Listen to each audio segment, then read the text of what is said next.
And we're live, everyone. This is Average Gamer, and now we're returning to AG's Old World tutorial series, and we'll be continuing on to tutorial 10, Food, Iron, Wood, and Stone. I considered the idea of talking about the resources individually, but they share so many common traits that I thought might as well put them into one as opposed to have 4 5-minute videos or something. So let's first talk about certain traits that they share, and one of the things is that they are all needed for upkeep of certain improvements. So it means that you can't really neglect any of the resources because odds are you will need all of them. And let's just go to the tech tree and use 4 examples for each of the resource. Odeon. It costs 2 stone per year. If you're not producing enough stones, it costs stone to build, and then it'll cost 2 stone per year as an upkeep. Then we have Barracks, where we have -2 iron per year, and it costs stone to build, but it costs iron for upkeep. So that is also something you have to keep track of, because certain improvements, certain buildings require certain resources to build and requires something else to upkeep. And the same with units, but we'll talk about units in a moment. And then we have the Hamlet, which also requires stone to build, but food for upkeep. And then we have the Granary, which costs wood to build and costs wood as upkeep. So sometimes you have the same resource, sometimes you have different resources. It's definitely something you want to pay attention to. And as you can imagine, with these upkeeps, it does mean that you need to produce enough of them, otherwise you are going to have a rough time. And as I said earlier, there are also units that require the upkeep, upkeep and building. Like, for example, let's talk about the Slinger. The Slinger is one of the most basic units you will have available to you, and they cost food and they consume food. That's pretty straightforward, right? Now there are other units. I think the Chariot.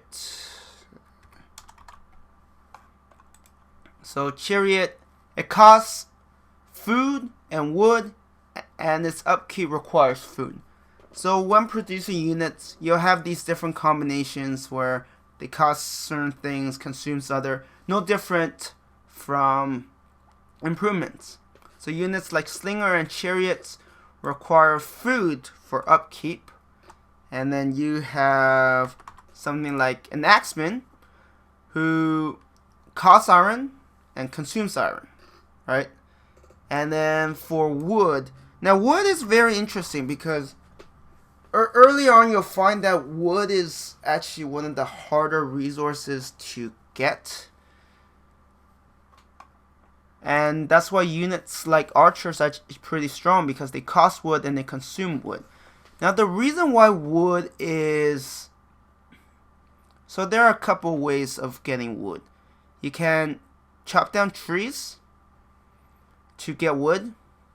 See, as you can see here, remove trees, you get plus 20 wood. Now what makes them a bit difficult is that the earliest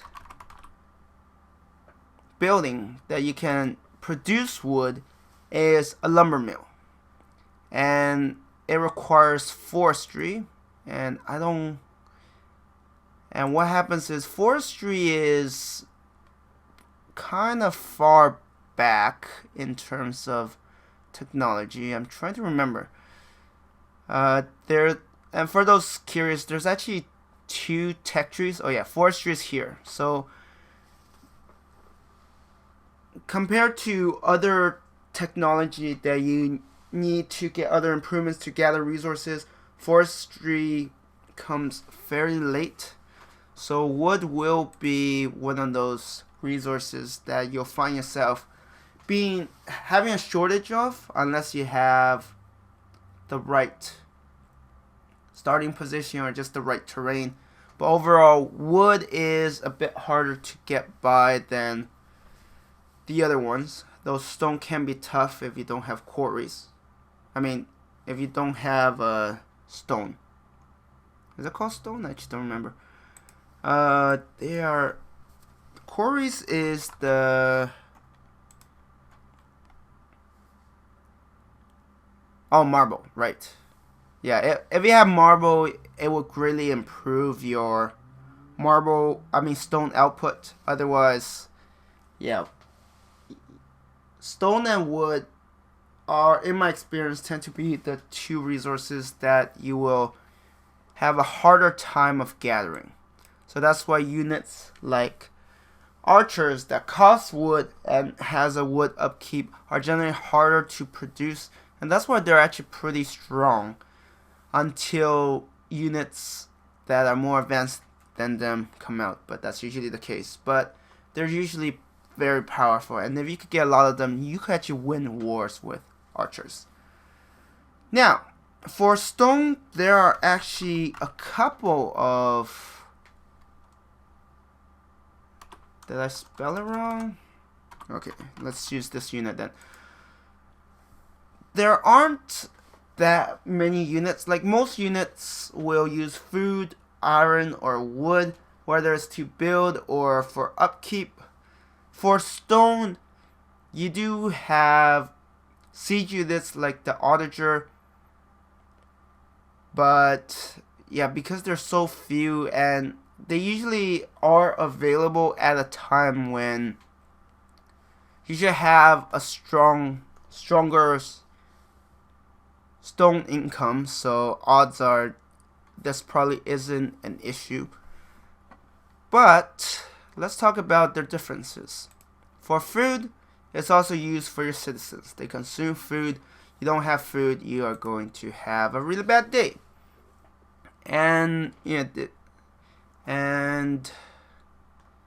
so that's unique to food. And for stone, you will need it for wonders.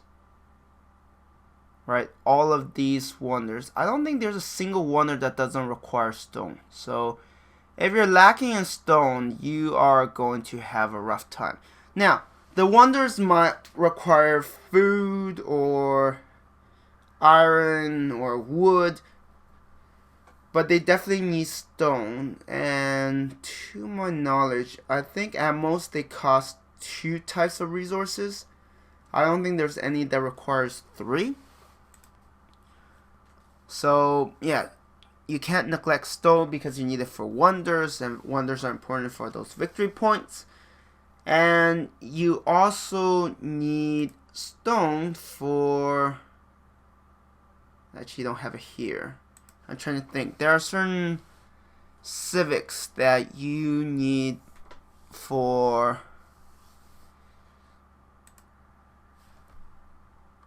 that you need stone for.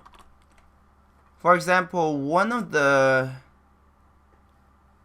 civics that's repeatable is the archive. As you can see, it costs a certain amount of stone. You need a certain amount of civics to get it to build. But of course, there are also certain buildings like walls that requires stone. Moat costs stone, but they don't need upkeep of stone. And towers also cost stone but doesn't require an upkeep. So overall, the upkeep for stone is relatively small because you need such large quantities for your wonders. And as Kay mentioned, if there's a lot of upkeep here and there, building wonders will be a lot tougher. That's not necessarily a bad thing, but yeah, it will be important to stockpile for stone. And ways to get resources, you either get improvements. So like for example, if you build a mine, actually this doesn't give. If you build a pasture on the goats, you'll get more food. If you citrus, there are various things. There are gems. There are different mining resources that could give you iron. You need quarries for stone. And for food, you have farms. There's farms, and then there's also granaries, which don't produce food themselves, but they make adjacent farms better. So if you have good placement, put down a granary, your adjacent farms will produce a lot more food. And in addition to these, you will also have certain events where you can get the resources, and there are also tributes. Sometimes you're fighting minor tribes, and they're willing to give tributes for a truce.